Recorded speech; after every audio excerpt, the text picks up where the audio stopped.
आरक्षण पडलेलं आहे, काय म्हणाल? ठाण्याला SC खुला प्रवर्ग महापौराचं आरक्षण पडलेलं आहे. ठाण्यात अनेक आमचे उमेदवार SC प्रवर्गातील आहेत आणि माननीय मुख्य नेते एकनाथ शिंदे साहेब या संदर्भात निर्णय घेतील. ठाण्यामध्ये सत्ता समीकरणामध्ये कोण कोण सामील असणार तुमच्याबरोबर? अजून मित्रपक्ष शिवसेना भाजप आमची महायुती आहे, त्यामुळे सत्ता समीकरणामध्ये सर्वजण त्यामध्ये सहभागी होतील. भारतीय जनता पार्टीचे नेते आहेत, आमचे नेते आहेत, एकत्र बसून निर्णय घेतील. मस्के सर, खरं तर मुंबई महानगरपालिकेची निवडणूक झाली आणि मुंबई महानगरपालिकेमध्ये अनेक भाजपच्या बंडखोर उमेदवारांमुळे शिवसेनेचे जे उमेदवार होते ते पराभूत झालेले आहेत. कशा पद्धतीने या सगळीकडे पाहता, कारण की आता या सगळ्या संदर्भात आरोप प्रत्यारोप सुरू झाले? मुंबई संदर्भात मला काही कल्पना नाही. मी ठाणे पाहत होतो आणि नवी मुंबई पाहत होतो. KDMC मध्ये मनसेसोबत आता तुम्ही जुळवून घेतलेलं आहे आणि खरं तर संजय राऊत यांनी आज देखील एक स्टेटमेंट केलं आहे की राज ठाकरेंना ही कोणती गोष्ट माहीत नाहीये की मनसेनं या सगळ्या संदर्भात पाठिंबा दिला. यामध्ये संजय राऊत साहेब राजसाहेबांचा अपमान करत आहेत. पक्षप्रमुखांना न विचारता लोकल नेते निर्णय घेतात, याचा अर्थ राजसाहेबांचा संजय राऊत अपमान करत आहेत. चुकीच्या पद्धतीने राजसाहेबांच्या बाबतीत बोलत आहेत. कुठलाही माजी आमदार राजू पाटील जे कल्याण डोंबिवली महानगरपालिकेत सर्व निर्णय घेतात, यांनी काल स्वतः सांगितलेलं आहे. देशपांडे स्वतः त्यांच्या पक्षाचे नेते त्यावेळी हजर होते. असं बोलून राजसाहेबांचा ते अपमान करत आहेत. मुंबईमधील मनसेसोबत असं वाटतं? मुंबईचं मला खरंच काही माहिती नाही. मी ठाणा नाही, मुंबई संदर्भात मला काही कल्पना नाही. अजून काही मित्र पक्ष आपल्या सोबत येणार आहात का? नक्कीच KDMC नक्कीच. आम्ही मित्रत्वाने सगळ्यांशी वागतो, त्यामुळे सगळे मित्र म्हणून आमच्या सोबत असतात. KDMC मधले जे ठाकरेंचे नगरसेवक आहेत त्यांनी देखील आता स्वतःची दारं खुली केली गेली आहेत असं देखील म्हणतात. ते म्हणतात विकासासाठी जर येत असतील आमच्या सोबत तर नक्कीच त्यांचं स्वागत आहे. आज डॉक्टर सरिता मस्के आता येतात, काही वेळेला ते तुमच्या संपर्कामध्ये होते असं म्हटलं जातं, नक्की काय?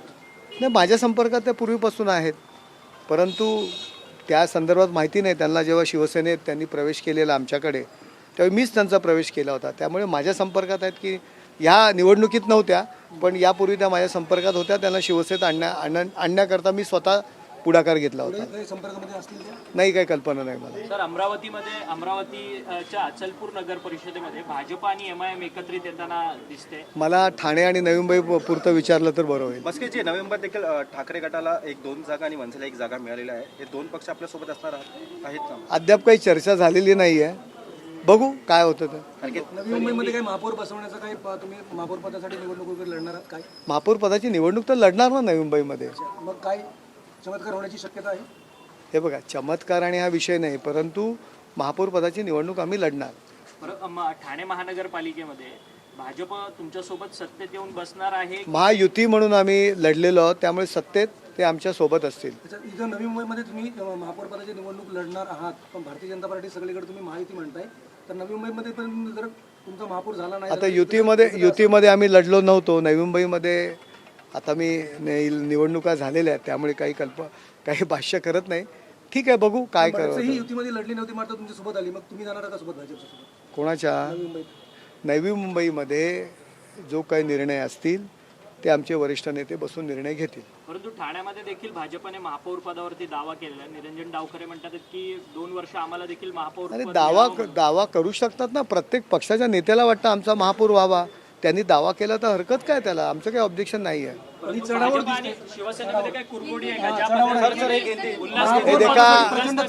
हे बघा, प्रत्येक पक्षाला वाटत असतं माझ्या पक्षाचा महापौर व्हावा. या दृष्टीने आम्हालाही वाटतं की महापौर व्हावा. जसं ठाण्यात त्यांना वाटत असेल की बाबा ठाण्यात त्यांचा महापौर व्हावा, तर मला पक्ष म्हणून वाटतं मुंबईत पण माझा महापौर व्हावा. हाँ, पूछो ना. क्या कहेंगे आज आप यहाँ पर दोबारा आए हैं, किसकी? हमारा थाने का शिवसेना जो गुट है उसका रजिस्ट्रेशन है, और नई मुंबई का शिवसेना गुट का रजिस्ट्रेशन होने वाला है यहाँ, इसलिए हम लोग आए हैं. किस तरीके से समीकरण है सब? ठाणे, नवी मुंबई, शिवसेना भाजपा युति है. थाना में कल्याण डोंबिवली हमारी युति है. युति से हम लोग सत्ता बिठाएंगे. कल्याण डोंबिवली में मनसे ने आपको देखो, मनसे विकास के लिए हमारे साथ आई है. हम लोगों ने कल ही हमारे नेता श्रीकांत शिंदे जी ने बयान दे दिया. हमारी युति है, शिवसेना भाजपा युति करके सत्ते में आएंगे. मनसे हमारे साथ आई है. कल्याण में आपका महापौर बनेगा? कल्याण में युति का महापौर बनेगा. ठाणे में शिवसेना का नहीं बनेगा? युति का महापौर बनेगा और शिवसेना का ही हो सकता है. थाने में महापौर पद के लिए भाजपा भी बोल रही है कि हमारा अरे देखो, वो खुद पार्टी है, पार्टी को, हर एक पार्टी को लगता है कि हमें महापौर मिलना चाहिए, वैसे उन्होंने बयान दिया है। मुझे भी लगता है बम्बई में मेरा महापौर होना चाहिए। मैं भी अभी बोल रहा हूँ कि मुझे बम्बई में महापौर दो हमारे पार्टी के लिए। हर एक को लगता है हमारा महापौर होना चाहिए। भास्कर जी, नवी मुंबई में क्या चित्र होगा? मित्र पक्ष साथ में आएंगे? ये देखो, नई मुंबई अलग है थोड़ी, अभी कुछ इसके बारे में बयान नहीं देता, देखेंगे आगे आगे होता है क्या। इलेक्शन लड़ेंगे अगर साथ में नहीं रहेंगे तो इलेक्शन तो लड़ेंगे ना। तो कुछ हो सकता है चमत्कार।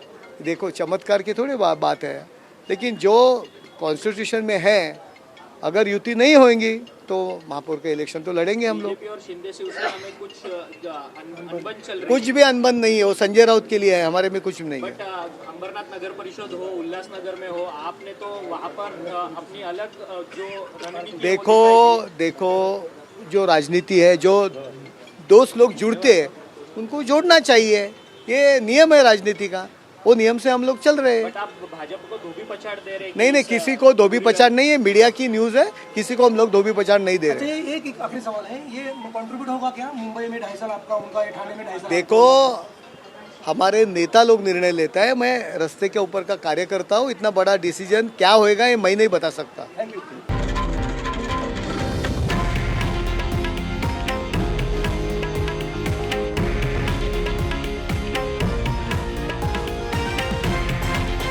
हे आहे देशातील नंबर 1 न्यूज नेटवर्क आणि आपण पाहत आहात TV9 मराठी, एकमेव.